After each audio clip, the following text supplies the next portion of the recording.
So anyway, the gateways are a dying business model. 4 reasons to use a gateway. Now, the marketing has been great on the gateways. Boy, everybody thinks, oh, I got to do credit card, I got to have a gateway. You really don't. Here's 4 reasons to use them. They're an additional cost, and everybody enjoys paying it, right? I mean, it's part of the economy. You got to spread the wealth, right? Everybody enjoys paying it. So it's another more point of failure. It makes life a gamble. Just like Kelly said, if it goes down, who are you going to call? You know, you call your merchant bank and they go, oh, we're fine. You call your processor, we're fine. It's your gateway in the middle that's down. Inaccurate reports. Gives accounting something to do. The gateways, their big claim to fame is their reporting. Oh, we can give you that real-time reporting that the processors can't give you. Well, the way they do it is they catch stuff in the middle, and they just kind of record it. Well, if they kind of drop one here and so forth, so let's say a transaction goes from you to the gateway to the processor. We process it, and on the way back, it gets lost. And it happens. So don't get our authorization, so you send it again. So we get it twice, but the gateway saw it once. They report once, your customer got charged twice. Your customer calls you, you charged me twice. And you whip up your fine gateway report and say, no, we didn't. Yeah, you did. And it ended up in your bank account twice. And they're going to charge it back. And they're going to be a customer that's really upset with you because now you're arguing with them on the phone that you didn't charge them twice because your report's wrong. We probably get a dominant share of our conversion business off of that problem right there. Finger pointing. Like to feel like a ping pong ball. That's kind of what I was talking about. So you're having a problem, something's wrong. The gateways are sitting in the middle. You got the processors, you got the merchant, and they're sitting in the middle. If you call the gateway, they're going, it's a processor problem. Well, you don't even know who your processor is most of the time when you're actually using a gateway. But let's say you figure it out, and you call the processor. First thing we're going to tell you is, we're up. We're doing 45 transactions a second. Got to be your gateway. That's the problem. You never have a single point of contact. You really just don't want the gateways. They're a technology that's gone. They're a business model that's dying, which is why VeriSign, which was is the big player in digital certificates and so forth, sold that division. And if you were ever watching their public statements, before they sold to PayPal, there was a statement that they kept putting into their public thing that says, the business model is degrading, and they don't know how to continue it. The reason the business model is degrading is there are processors that are starting to catch up and saying, oh, you can come to me directly. We've been there since '97. You could always come directly to Jetpay. We have a different business philosophy than everybody else. Actually, I was sitting there listening to Kelly. I was thinking, golly, our business philosophies are very similar. We also have a contract that you have to sign. If you ask us to modify the term, our general term is 3 years. And if you say, we're really uncomfortable with it, we'll leave it at 3 years, but we'll take our termination clause and put it at $0. So you can terminate basically anytime you want. We have to earn your business every month. It's very important to us. Our closest competitor is that company called Payment Tech. On an average month, they lose 1,900 merchants. In the last 5 years, we've lost 7. Okay? So Kelly said he drove that check out. I've done some similar things. For the 7 merchants I've lost, I've kind of gone, you're leaving us? It's okay, but can I come out and see you and find out why? And I've done that probably 3 times out of that 7. It's kind of a unique thing for us to lose a merchant. We just don't do it very often.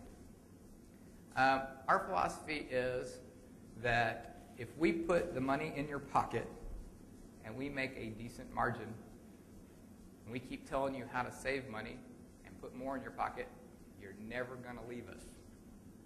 And it works really, really well. We are the only processor, only credit card player that works in this environment. Everybody else is trying to hide the money. And they do a good job of it. And I'm going to show you how some of them hide the money a little bit later. In fact, we're going to use Kathy. She told me a little bit of her of what she's paid. She says, I'm shopping right now and I'm paying this, that, and the other, and we're going to talk about that. So, business card qualification, a really good example. Everybody out here is in some kind of business. So Visa and MasterCard, banks out there, they're just pumping those solicitations out there to you saying, hey, change your card to a business card. You can have ABC RV Park or whatever on top of your card. You get all these cool benefits. Okay, back to that first slide where I said the issuing bank makes all the money. Okay, if they tag your card as a business card, they make more. That $1.80 goes to about $2.25. And so okay, then we have to raise the price that we charge you. Now that changes a little bit if we send them some certain information that they don't know about. Okay, so if we send them a purchase order number and tax amount, they don't get that $2.25. It drops back down to that $1.80. So the reason being, they don't want to tell the merchants that because they want the $2.25. We want to put that money back in your pocket. So even if you don't send us a PO number and you don't send us tax information, our system will generate it. We'll take the last 6 digits of the transaction ID and plug it in for a PO number. We'll calculate your tax. And for your dealerships, that'll probably be, well, for computer geeks, it's $12,000 a month. It's huge, okay? We do that for all of our clients. It's not a feature that you have to buy. It's a feature we provide. Our competitors hate us for that because we get these nice businesses because they get business. And 5% of the cards right now are business cards. But certain things like certain clients just end up with a lot of business cards. We are problem solvers. All of our competitors say you can have it any color you want as long as it's black. This is the way we do it. Sign here. We are the opposite. We are, how do you need it? We have a very flexible processing system. We can do things that nobody even earthly imagined. It has done, we run a complete processing system for Expedia. Doesn't affect us at all. They send in one thing in their message all the time, and we know that's Expedia, and we do unique things. Expedia, if you buy a ticket on Expedia, do you know you get your itinerary number on your statement? How's that happen? Don't get that from anybody else. That's because we do something very unique for them. They have chargeback problems, and they would have people going, I don't know where I flew. I'll be a salesman. I flew 15 times. I got 16 charges on my statement. Which one? Which one? Well, can you give me your itinerary numbers? No. They would start charging them all back until the one came back that said, oh, that's the one I didn't fly because I canceled that show. We didn't go to that show. Well, in the meantime, Expedia got hit with $15 times 15 times. Okay? So they called us and said, itinerary numbers. Oh, we'll put them on the statement for you. 1,000 Trails. It's a good example. We do 1,000 Trails. They have buyer's remorse. So they go and they sell them on their membership. They're out in Mississippi or Alabama or Florida, and they go through the whole weekend, and they get there, and they, man, yes, it's a great deal. Buy the membership. It's almost $6,000. They sign everything. The salesman puts it in a FedEx envelope, and he puts the check in the envelope, and he seals it, and goes to Dallas, where their headquarters is. 2 days later, opens it up, processes the contract, deposits the check. In the meantime, Bobby and Sue are driving home going, that was a nice part, but that's $6,000. You know, you think we're going to use the perks that much? Maybe we'll just cancel that check. And they do. The check gets deposited, finally hits their bank 5-6 days later, stop payment.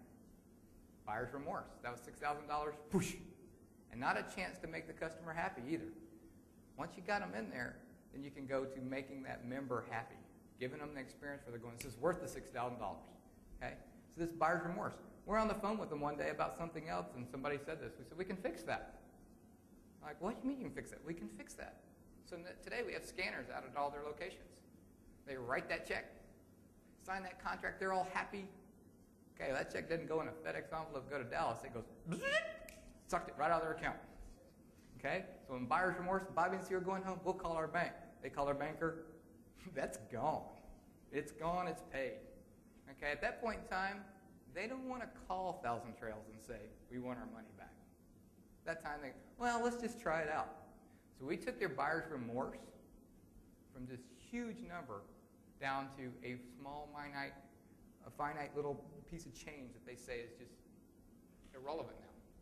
So these are things